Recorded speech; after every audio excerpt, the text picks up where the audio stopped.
Hi, everybody. The Comedy on Vinyl podcast. This week I have Jack Dolgen with me. Thank you for being here, man. Thanks for having me. So we met on the set of Rachel Bloom's Jazz Fever. Yes. And I didn't know who you were, and then later she's talking to me during the last podcast she was on, talking about you and how much of that album you worked on. Right. Then I obviously look you up and see all the comedy that you've done music for. So why don't you tell me more about yourself? I've obviously looked you up. Tell my audience about yourself.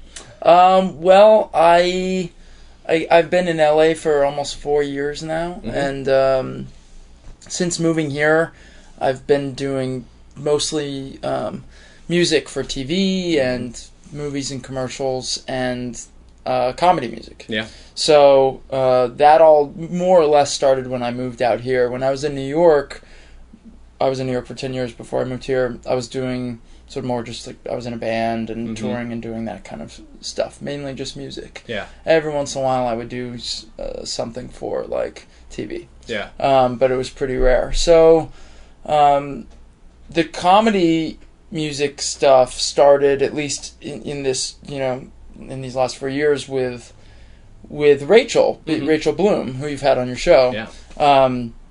She came to me, she was visiting her boyfriend, who I'm friends with, and she said that she wanted to do a song, a comedy song, and, can we record it and that whole thing. And so we got together and we worked on the song, and she played me what she had, and we kind of collaborated on how it would sound. Sure. And that was Fuck Me Ray Bradbury, which was her first, so good. Yeah, like big video and whatever. And she went back, so we recorded out here. She went back to New York and made just an amazing music video for it, and we've been working together ever since that. Yeah.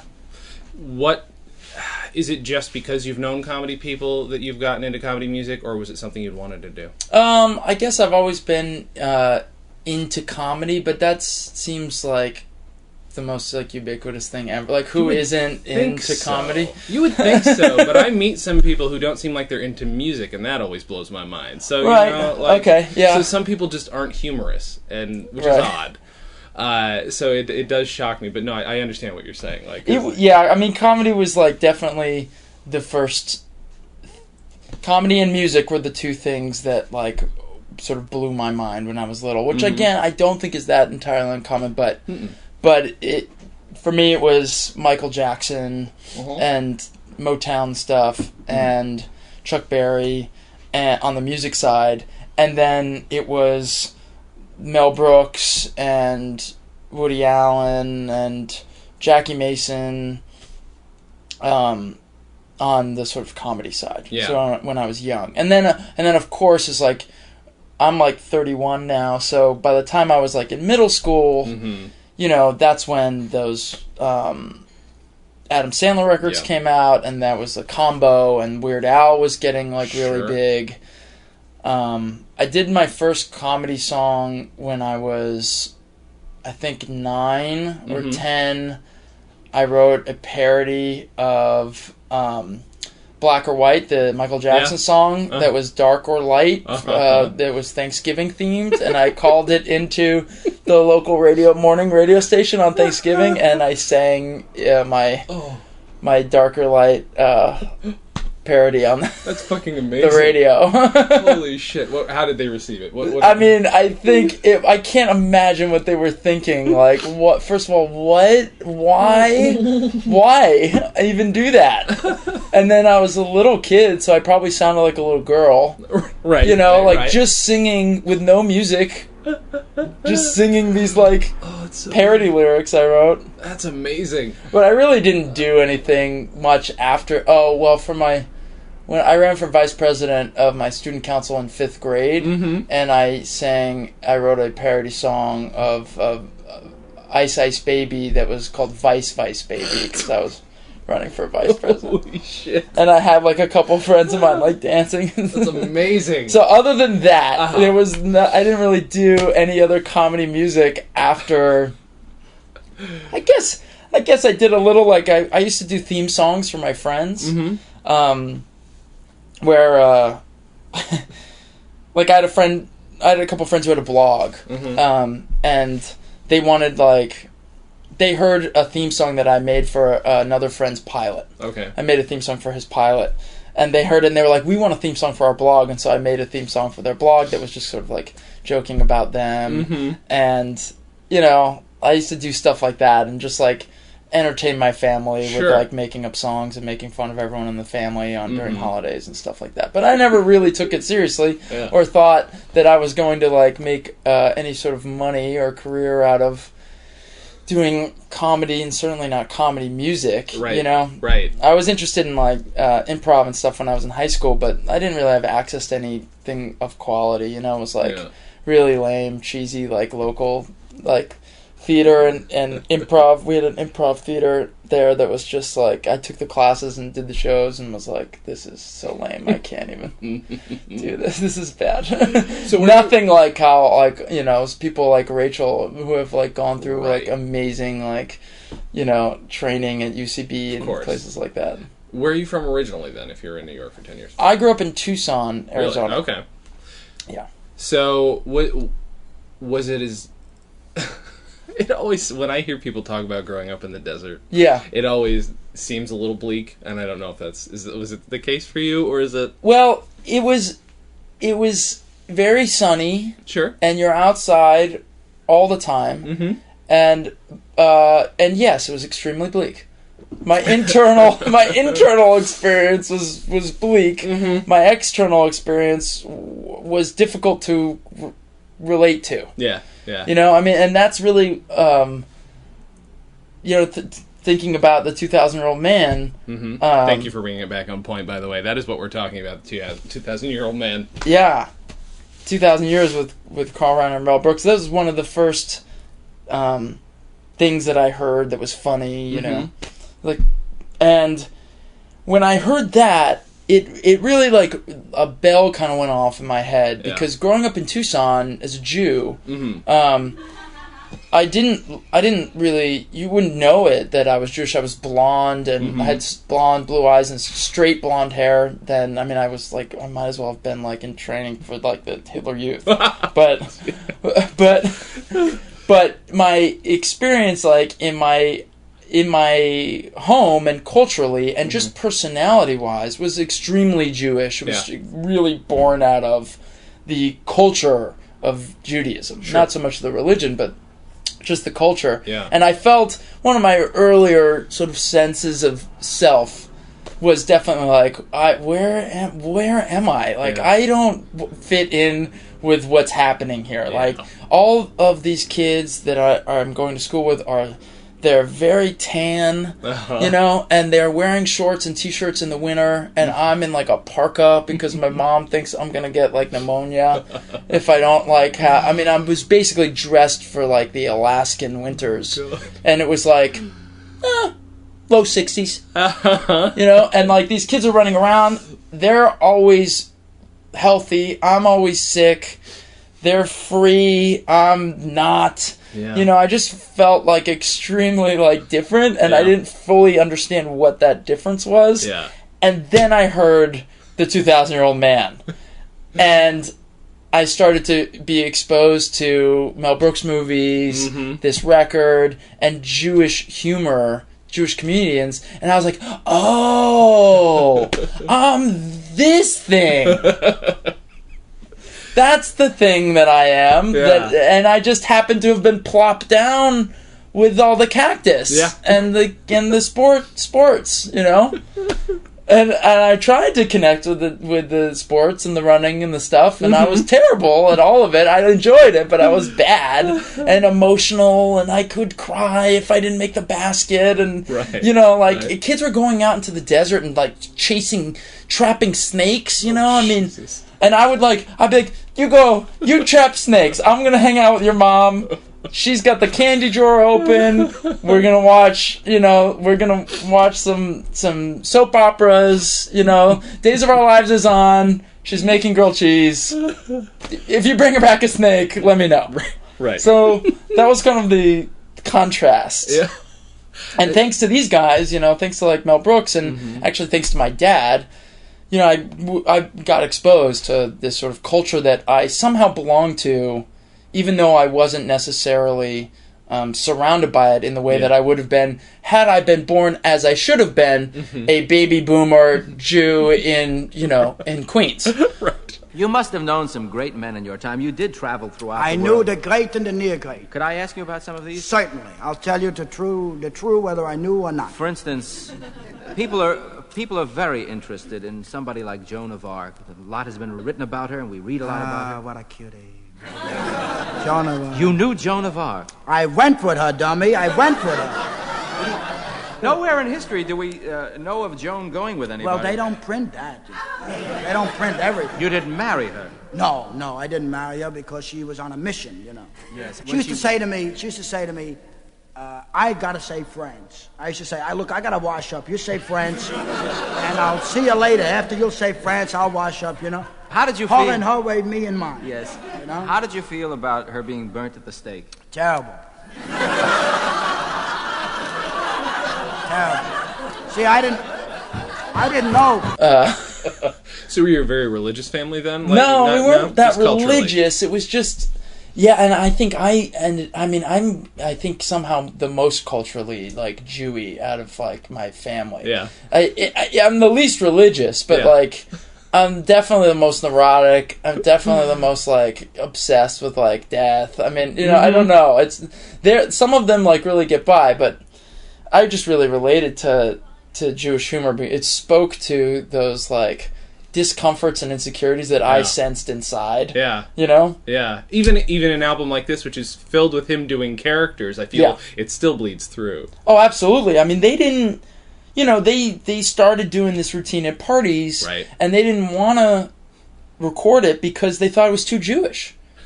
Right. That the humor is too blue and too basically ethnic. Yeah. Because he's doing the 2,000-year-old man in the accent of basically a New York Jew. Sure. Mm-hmm. And that, which is part of what's so funny about it. How could the masses relate to that? It's too Jewy, Yeah.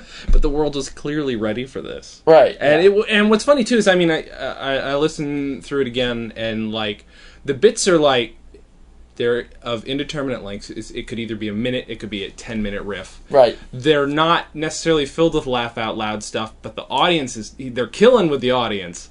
But it's listening to this sort of early, sort of rough version of what we look at improv as now, especially I had Scott Aukerman on talking about one of their albums, and that's what he does. He does fake interviews, right. And that's what he realized this is what he's doing, and I don't know. It's just sort of it's this different weird brand of something that still doesn't really exist outside of podcasts now, Yeah, I mean the interview bits. I mean, the B side of this is under talked about. Mm-hmm, the side with all the other sketches. Oh yeah.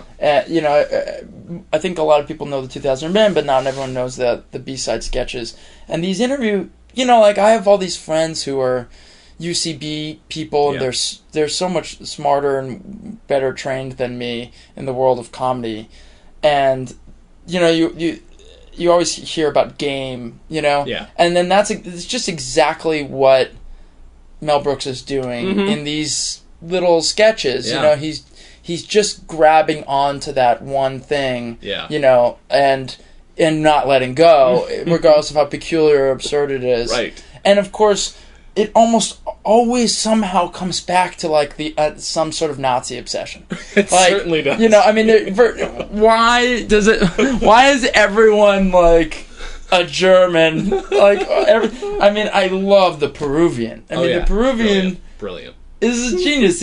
We're talking to plantation farmers, Peruvian, and he's a Nazi. He's a guy. He's fled to Argentina. It's amazing. It's incredible. So fucking good. Yeah. And I always you always do hear that coming through, and I wonder how much of it's intentional, because when you listen to him talk about, he was in the army during World War II. A big thing of his was just the only way to destroy Hitler is to just reduce him to a joke, and he's just consistently, it seems to just be, it's just very important to him, and it's subconscious. I don't know how much of it's, I don't know how much of this they plan at all. If it's just all right, I want you to interview me as such and such, it's actually going to turn out this, let's just go. Right.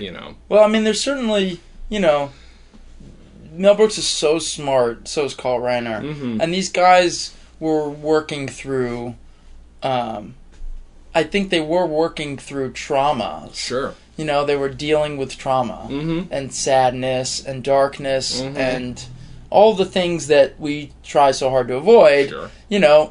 With humor and in such a brilliant way. Just thinking about the timing, it's like, wasn't that long after World War II. No, not at all. I mean, this is 1961 where the record came out. Yeah. So you got to figure, they've been doing it for this type of thing for a few years before that, too. Sure. And it's just like, kind of just right off the bat, like, how are we going to deal with this if we're not going to poke holes in it, right. And just make fun of it? For sure. And turn this guy into... I mean, and that makes me think of Springtime for Hitler. Of course. And the producer's just like, there's nothing better than that. No. It's the best. Yes, it is. Springtime for Hitler was the best. And what's funny is that's what they were going to call the movie, too, at first, but they wouldn't let him. They wouldn't let him call it that. Because, I love that. I think, you never know if Mel Brooks' stories are true or not, but I still love listening to them tell him. He said that the producer originally like, can we call it Springtime for Mussolini? He's like, that makes no sense. That makes no sense. So absolutely not. Insane. So we'll call it the fucking producers and we'll move on. Right. But yeah, no, absolutely the best. Have you ever, well, I'll find it later, but if you've seen the album cover to the producer's soundtrack, it's amazing. No, I haven't seen it. It's a sexy lady in a bikini with a Hitler stash. It's like fucking oh my God. Brilliant, amazing. I'll see if I can find it. Oh please, after this. But I love it. So what? I think inevitably this comes around to, and I apologize if this is like a question you've heard before as a musician, but Mel Brooks was a drummer before he was a musician. Right. Rhythm, comedy. Does rhythm and music inform your sense of comedy? I think it's real. I mean, I think it's an undeniable thing. Yeah. I mean, when you, consciously or not, decide to wait a certain amount of time before you say the next words, there's rhythm in that, and some people speak awkwardly.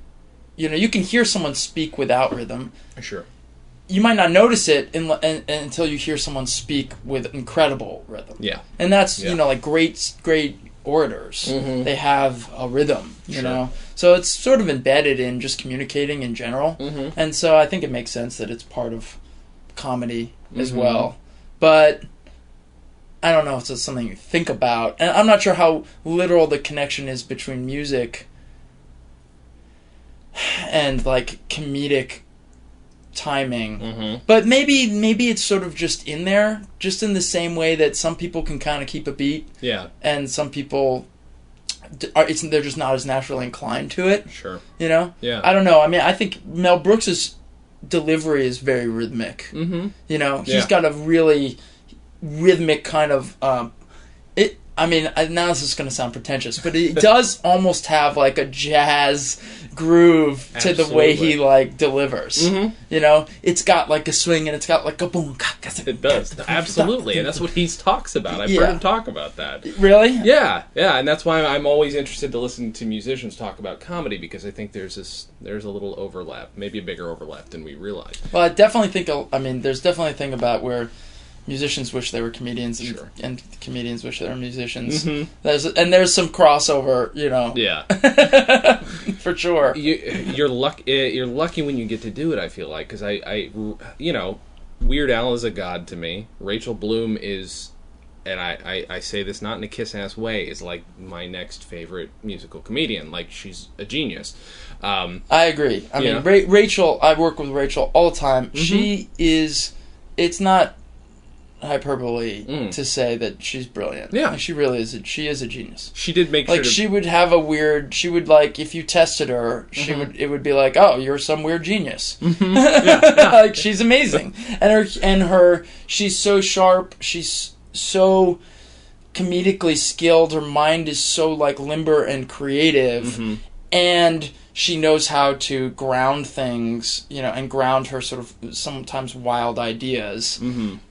And then on top of that, like, she can sing really well and like write melody. And, I mean, where's that come from? Like, it's share a little bit of the talent with the rest of us. What makes you guys work together so well, and what do you contribute? Because she talked a little bit about what you contributed to some songs, but I didn't really get to go over it all. It's different with every song. I mean, sometimes she comes in and is like, I have this song, I thought of this idea, I wrote these lyrics, I have this melody, and it's pretty much just done. Mm-hmm. I mean, that happens. Sure. And then my job is to just kind of basically make sure that I hear the production in my mind, understand what she has in mind, and we'll talk about what it should sound like and what kind of instrumentation. Maybe a couple little, what about this chord, or what about this little change or something. Sometimes there's nothing. And then make it, I'll make it. Sure. Or I'll make it with someone else, or, we work with a few different people on different songs. This guy Jerome is a really wonderful arranger, and on the more jazzy stuff and classical stuff, we work with him, and I've brought in a friend of mine, Mike Geyer, who is a really good pop producer, and sometimes will co-produce some of the songs. And then some of the other songs are a little less fully fleshed out, and she'll have an idea and the beginnings of something, and then we'll sort of write it together and craft it together. And then we've also had songs where we kind of come to an idea together, and then we write it together. Which can be, which can take a long time. It can be, really tricky. We try and have a high level of, try and set the bar high and not let anything be too easy. Sure. And make sure things are really sharp. We have our tape recorder set up at an Army base. We can't tell you exactly where for security reasons. We're going to speak to some of the men who are billeted at the base. Sir, may we speak to you? Yeah, sure. Go ahead. Yeah, sure you can. What do you want to say? Say it fast. They'll catch us. Sir, we were not going to say anything that will be against security. Sure. What do you do here at the base, sir? I'm an astronaut. Are you, sir, one of the 7 astronauts who have been chosen? That's right. I'm one of the 7. I'm one of the 7. They're going to shoot me out into space, into the blue. Now, up above buildings. Now, sir, just one moment. I Sure. seem to have... I'm a little nervous. I'm afraid I'm going to lose my life. That's why I'm... Yes. Well, sir, may I ask you something? Sure. I saw the pictures of the 7 astronauts that appeared in Life magazine. Oh, yeah, you saw those pictures, yeah. You are not among them. None of them are them. I mean, those are not the real... No, those are models. And then, from the beginning, the goal was always to make sure that these comedy songs, if you essentially didn't understand English, would just be songs. Yeah. That they would stand on their own as a song. That the melody was strong enough and the production was on point enough for them to work as music, and that they were actually catchy. Sure. Even if you didn't get the joke. Yeah, I mean, that's a huge part of why it's so good, is the production value, for lack of a better term. It's just so... it's just put together better than most people are putting together comedy songs. Most people slap things together at the last moment. Right. When you listen to this album, it clearly has been whittled and sanded, and and polished. There's a lot of work to that. Yeah, and I think that's important for when you're doing pop. When you're sort of doing these genre parodies, sort of spewing pop music. If you don't hit the production part, I mean, that's all these songs are production and empty lyrics. So we're trying to get the production on par as best we can, and then fill those empty lyrics with something that has something to say and is funny. Yeah. And I'll produce a comedy song different than I'll produce a non-comedy song. Because sometimes you make some choices where you really need to be able to understand what the singer is saying. Sure. If you can't understand what Rachel or anyone else, any other comedic singer is saying, you're not going to get the joke. Sure. And then what's the point? Yeah. And you might have to make some different choices. We do things a little bit simpler sometimes. Or just, it's always kind of in mind. You mix it a little bit different, all that kind of stuff. Yeah. Do you remember what the first comedic music you ever heard was, off the top of your head? I think it was probably in The Producers. Okay. I'm pretty sure that was the first... Yeah, it was probably Springtime for Hitler. That's awesome. If it wasn't Springtime for Hitler, then it would have been maybe the dance number in Blazing Saddles or something. They, you know, put out your hands, take out your tush, give him a push.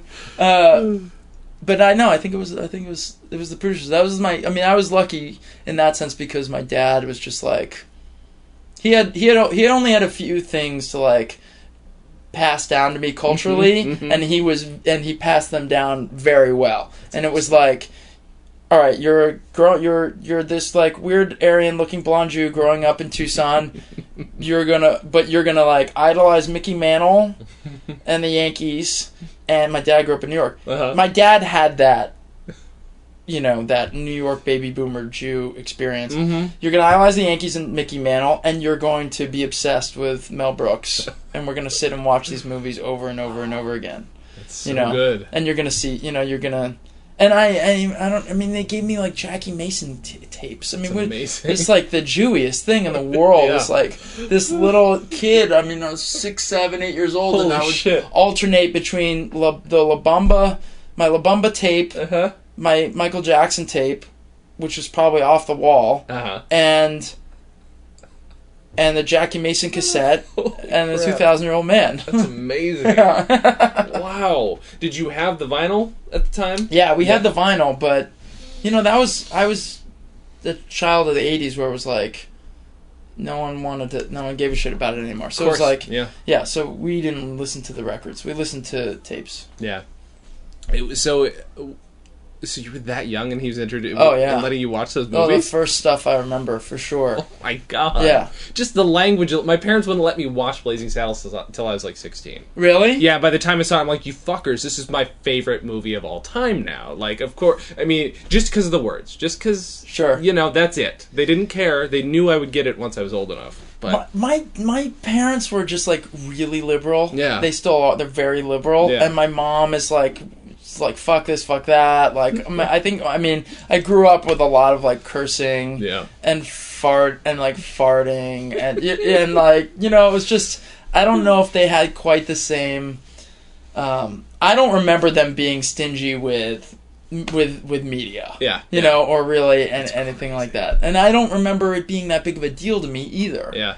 I don't remember being like, oh my God. You know, we weren't allowed to curse. But then I also remember my mom giving my sister and I an hour one day where we could curse as much as we wanted within 1 hour. Holy crap. It was a cursing hour. And we were just jumping on the couch like cunt! Oh my God. You sound like you have the best mom on the planet. Yeah, she's rocking. Oh my God, that's so good. I know. Now, it sounded like your dad introduced you specifically to this stuff. Did your mom have any like comedic input, or was she... My mom is really funny. Yeah. But she wasn't like into this stuff. Okay. It wasn't her experience. She actually grew up in Tucson, Arizona as well. Oh, okay. And she didn't have that, like, whatever that weird Mel Brooks, like, obsession bone in your body is, like, she didn't really quite have it. My sister kind of is into it. But it was really about my dad. And I think I just latched onto it so immediately. It was just like, yes, this thing. This is the thing. This is the thing. It's not trying to make layups and, you know, it's this thing. Yeah. Even though I never stopped trying to make layups. It sounds like it's a thing that you didn't ever really... Some people with some comedy, especially like comedy music, but sometimes there's sort of a lapse and then they rediscover it. But it sounds like it's kind of been in your blood the whole time. Yeah, it kind of stayed the whole time. For it never... And also, you know, it gets reinforced because with something like 2,000-Year-Old Man and Mel Brooks movies in general, it's just the most quotable shit. For sure. So, like, we would just quote it all the time. You know, my dad would quote it to me and I would quote it to him, and we would just... It would just constantly be reinforced. I was just with my folks, and I don't think I hang out with them ever where, at least within a day, where there isn't some sort of, you know, say fe, man, say fe. You know, if you are so in your mind, too, you know, some sort of... My dad will say some sort of reference to 2,000-Year-Old Man. That's so good. Do you find... This might be a weird question, and don't forget that water's free if you want some. Oh, nice. Thank you for reminding me. Yeah.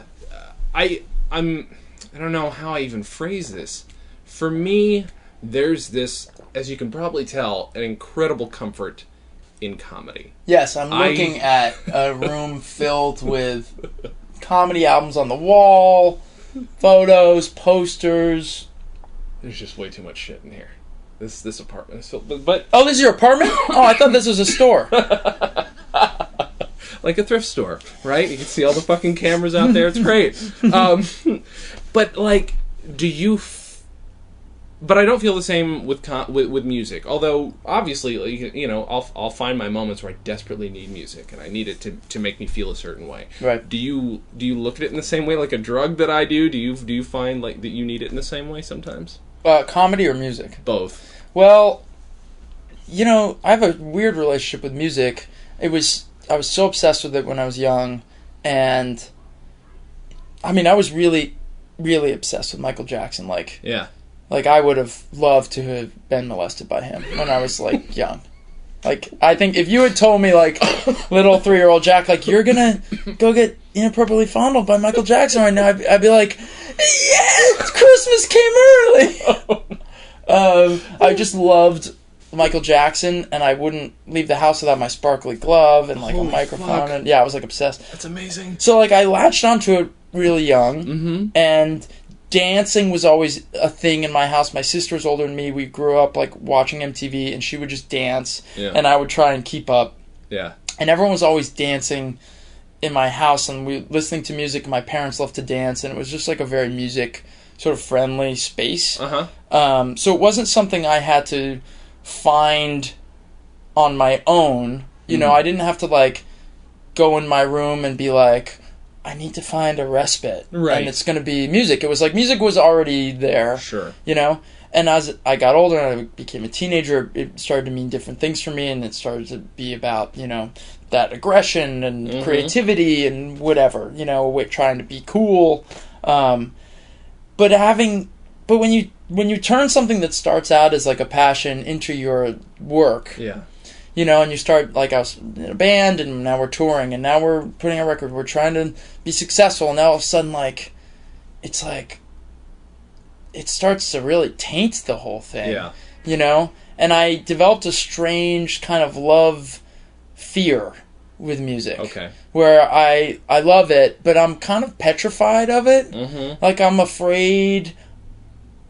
I find how emotional it can make me to be extremely scary. Okay. It's like, this is overwhelming. I'm a little uncomfortable with anything bringing out like these like real emotions out of me. And so a lot of times I don't listen to music because I'm either like afraid of the emotions that'll come from it, or I don't want, or like it's also a little bit like when I hear music, I hear the production choices, I hear what the snare sounds like and the songwriting and that kind of shit. Sometimes that gets in the way too. Sure. And that's why I think you keep going back to those original things that you loved, you know, the stuff that caught you before you.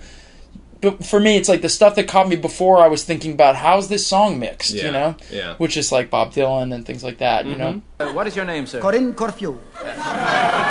Corinne Corfu, you are Greek. I hope I am Greek. I would like to be Greek very much. Well, that is a Greek name, and you have a Greek accent. Yes. Well, then perhaps I am. Well, don't you know your derivation? No, I do not know my derivation. Gypsies stole me as a child. A band of gypsies. And you were brought up where? I was brought up in the Persian Gulf, right here in Miami.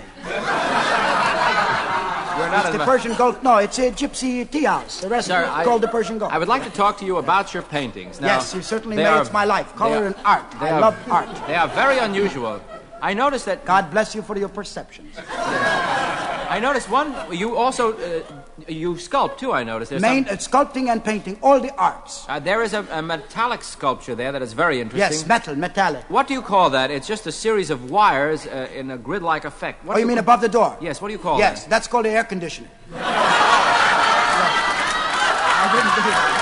And then with comedy, it was just always around. It was always there, and I always loved to watch funny movies. And, you know, I have nothing that out of the ordinary.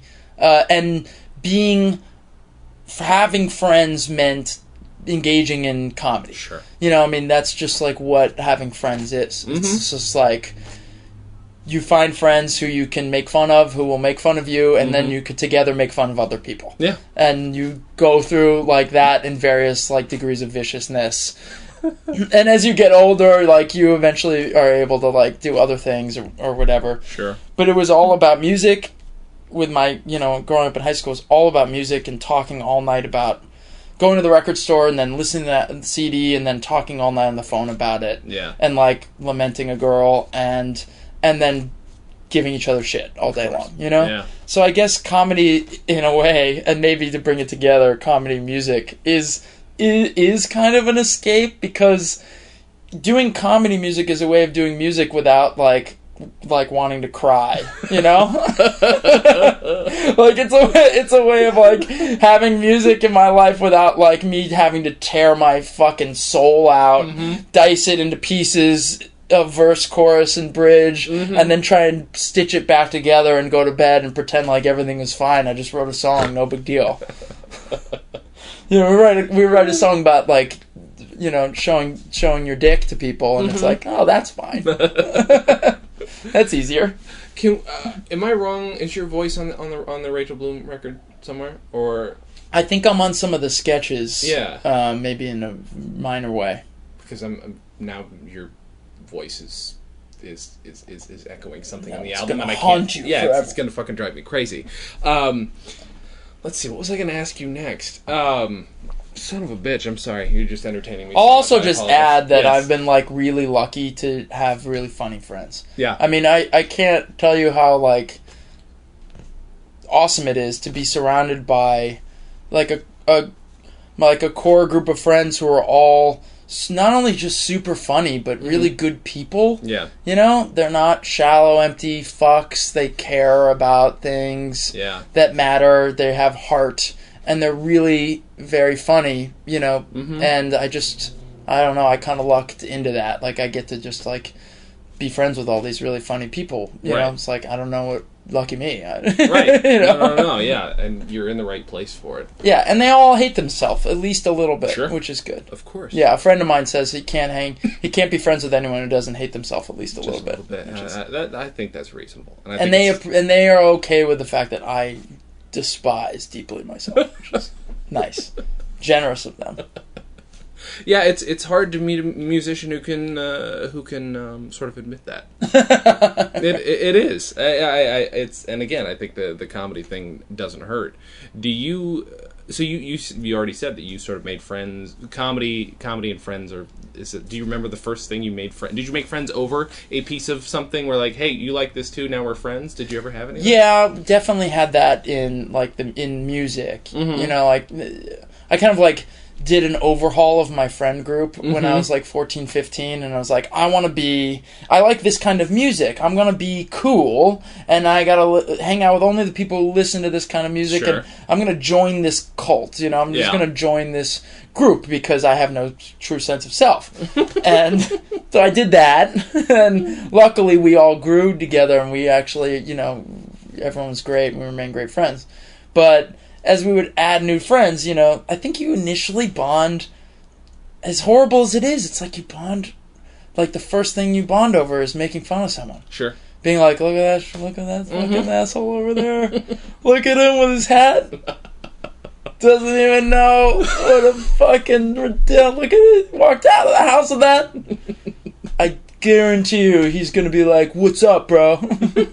You know, like, you grow up and you realize that you don't have to make fun of everyone in order to, like, find some sense of joy in your life.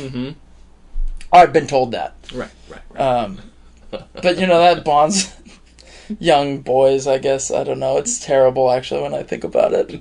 What a horrible thing. It's awful. Well, you know, I made my best friend by making fun of him, and then felt bad for him. And then I'm like, I shouldn't hang out with the guys who are making fun of him.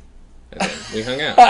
That's great. Yeah, that was good. That is good. It turned out to be way better for me. Oh, I mean, no one can make fun of you like your friends, too. Yeah, I mean, absolutely. Oh, God, poor Dan. Dan, I'll apologize now, and later call you a piece of shit, but that's, you know. Feel free to call any friends of yours a piece of shit if you want. I'd just rather just jump on Dan. Dan, you suck. You're a fucking piece of shit. You're lucky. Jason's even your friend.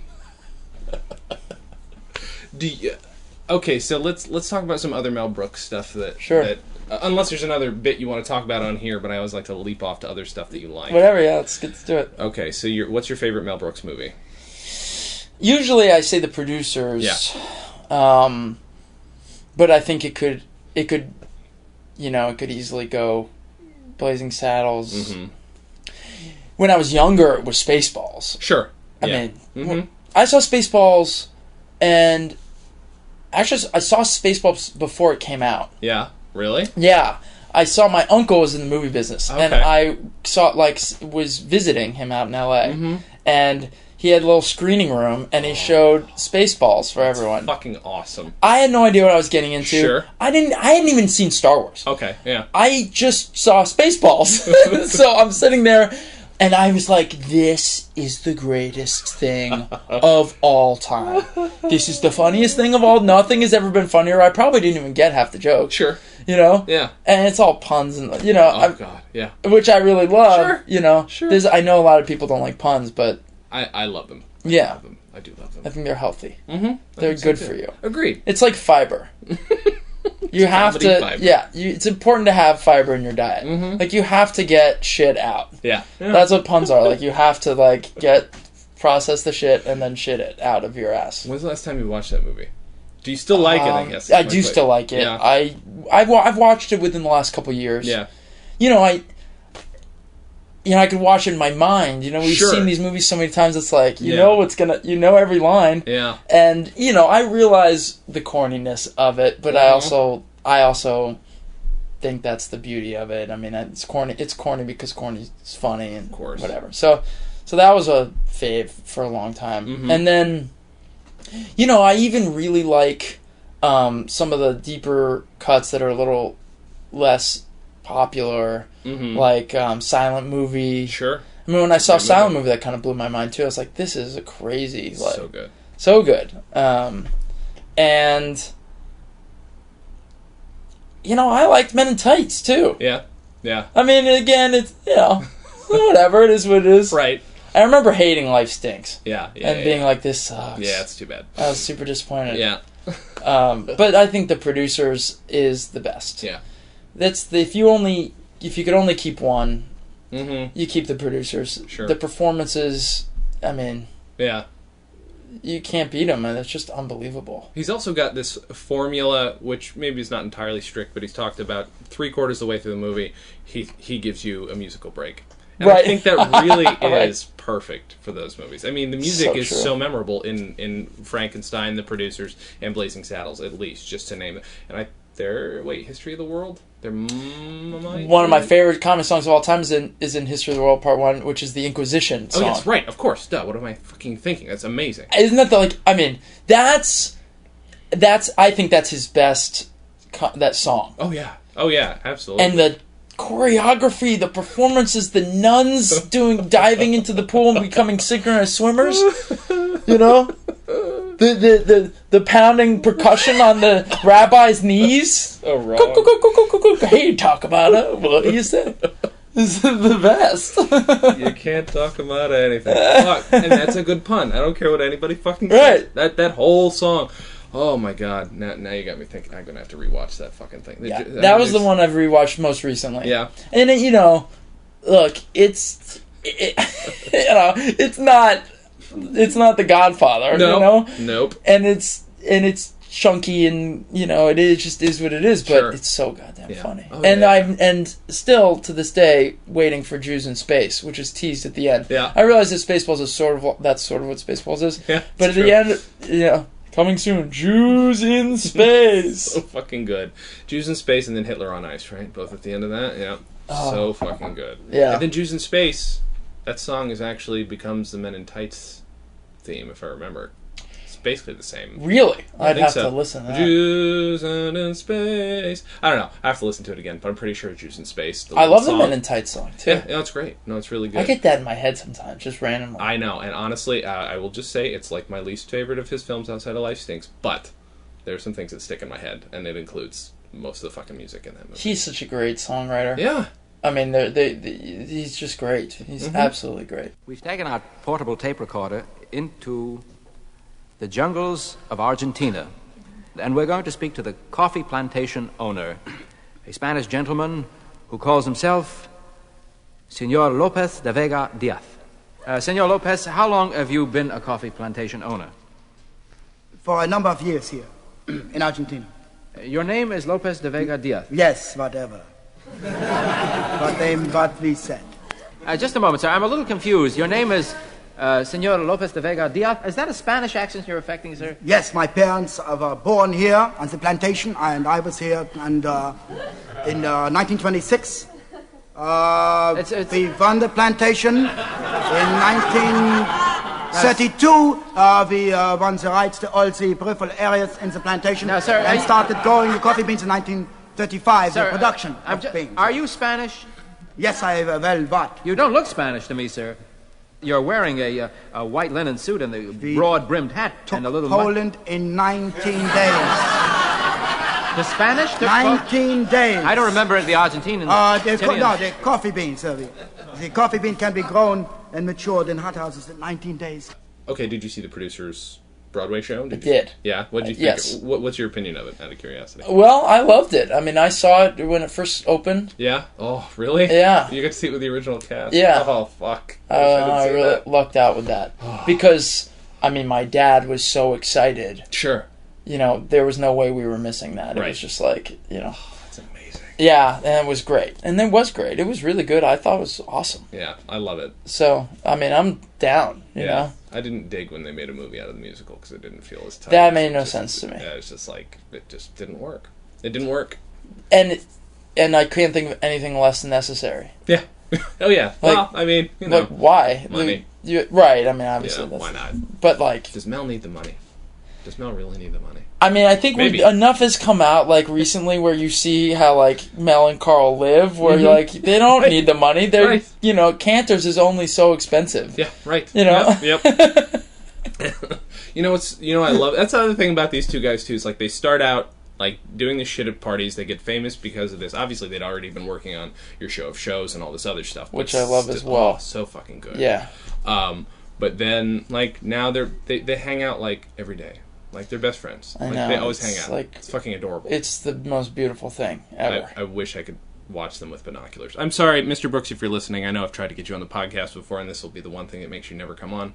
But I wish I could watch you and your best friend with binoculars. Yeah, I mean, and maybe you're wearing clothes and maybe you're not wearing clothes while that's happening. And that's not his business, that's yours. Exactly. Yeah, and if he wants to get binoculars to see you, then that's his prerogative. I agree. Yeah. 100%. This is America. But he doesn't have to. No, absolutely. But if Carl wants to, and Carl wants to be naked, whatever. Anyone can do whatever they want to do. Yeah, I mean, it's just so cool. I mean, he's a fucking genius. They both are absolute geniuses, and I'm so glad that they're such good friends. And it's just like, it makes you like be sort of like okay with like the world and life. It's like, okay, I guess. Right. Things aren't so bad. Like, Carl and Mel are still really good friends. Right. So they watched movies together. And you can listen to them play off each other in this album so much. I'm sorry, I've diverted us a million times. But, like, just the way they play off each other and they're, like, laughing, making each other laugh. Yeah. It still feels like they're doing it at a party. Right. You know? Yeah, I wonder how many times they had done it by the time they recorded. Right. I don't know the answer to that. But. And it's not entirely polished, and obviously editing equipment back then was a little rougher, so you can hear a lot of the edits. But it doesn't really kill it for me. I still love it. Like, they're clearly like, fuck this, here's the joke you're really going to like, and they gave you what you wanted. But it's mostly these long riffs and these long runs that don't entirely make a lot of sense. Right. But they don't always make a lot of sense, and they're just like, Carl just knew that Mel would have a defined enough character that if he threw it in all these bits, if he threw anything at him, that he'd have something immediately. He'd be able to see through the lens of that character and have something immediately to say about it. Sure. And I know it's obvious, but it's just, is there a better understatement, like a comedic performance that depends on understatement than the 2,000-Year-Old Man routine? I mean, he's understating everything. He's making everything just this little small life thing that was just his own personal little experience thing, but you're talking about world history, right? And like the dawn of man, and he's just like, how'd you first know who first found women? Bernie. It's like, there was specifically his friend. So good. So you knew Joan of Arc. I went with her. You idiot! I went with her. I mean, you go say France. I'll wash up. All right, so we normally do, we get to this point in the podcast, is if you're going to tell somebody who's never heard this album before, there are probably a lot of people at this point who haven't. A lot of people who were maybe only brought up on latter-day Mel Brooks stuff. Why would you tell them to listen to this? Why is it so important? God, I feel like that's a lot of pressure. I know. That's the point. I guess if you like comedy, and I think you could say this about a lot of the records that you talk about on this podcast. I'm sure these older records. If you like modern comedy, this is a foundation piece. I mean, this is part of the foundation that all of what's happened since then has been built on. These guys being able to like create timeless bits out of just smartly defined characters and really like loose, easy improvisation. Right. And it's also just so fucking funny. Yeah. So even if it doesn't matter what the context is, it's just fucking funny. They're just two of the funniest people of all time talking to each other. Yeah. It's to me it's like those scenes in Curb Your Enthusiasm where they did the Seinfeld arc. There were scenes in Curb where it was just Jerry Seinfeld and Larry David talking in their little office. Right. And I thought, I just want to watch these guys talk. Yeah. Just talk to each other, tape it, and I'll watch it for hours on end. Sure. And that's Carl Reiner and Mel Brooks. Yeah. This is born out of them hanging out, and like drinking and probably like smoking way too many cigarettes and like weed at parties and joking around. And it's rare to get a glimpse, I think, on like something so genuine. Yeah, yeah. And I like the cover because you look at this nice, handsome family man, Carl Reiner. And Mel Brooks is a handsome guy, but he looks like he's going to start some shit. He does. He looks a little... fucking something menacing about his expression there. He was notorious, too, for fucking with people. Your show shows, so I just, you can see it in his eyes. And it's still there. When people interview him, it's still there. Yeah. He's just ready to start some shit. And he's so goddamn sharp. Oh, yeah. Can you imagine? Like, I'm a fucking idiot now. What am I going to be like when I'm 80?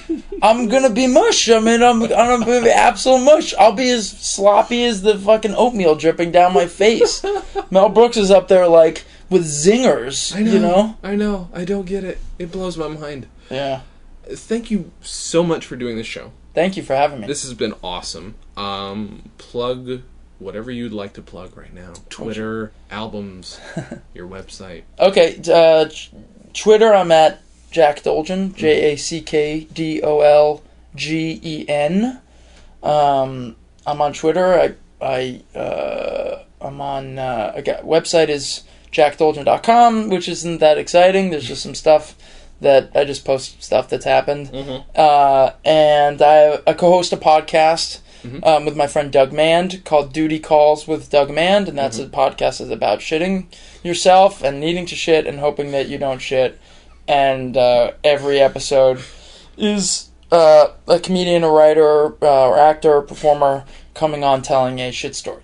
So check out Duty Calls with Doug Mand. That's always fun. And then definitely get Rachel Bloom's album, Please Love Me. Just finished a video just came out with Bridget Ryan, who's also super funny, and that's a comedy song that I produce and co-write with her. She's awesome, so check out her new song, What the fuck did we call it? It's definitely not called What the Fuck Did We Call It? It's called Boy, I Want to Take You to a Wedding, and it's super funny. She's really talented. And it's a song about getting constantly invited to weddings and not having anyone to take, and she basically starts asking just strangers, more increasingly desperately, to come to her wedding, and it's the style of like a 60s girl group Nice. song. So it's super fun to That's make. good. So anyway, check out all that stuff, or just don't and live your life and it'll be the fucking same. Nothing is going to be different if you don't read my tweet about how I farted. It's just like, you'll be fine. If anything, you'll like retain one more brain cell. Right.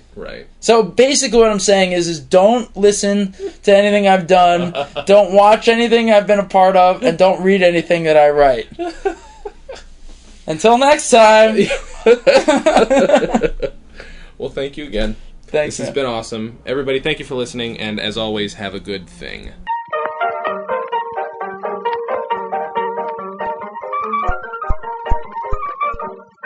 Comedy on Vinyl is a production of Stolen Dress Entertainment. It is produced by Mike Warden and is hosted and edited by Jason Klamm. Visit stolendress.com to listen to our other podcasts, read our blogs, read our tweets, watch our videos, and read our books. Please subscribe on iTunes, rate us highly, and write your reviews. You can follow us on Facebook.com/ComedyOnVinyl and Twitter @ComedyOnVinyl. She painted on the spot. She found a pair of overalls at the bottom of the pot. Tim Nolan, he got ripping mad. His eyes were bulging out. He jumped upon the piano and loudly he did shout. Who threw the overalls in Mrs. Murphy's chowder? Nobody spoke, so he shouted all the louder.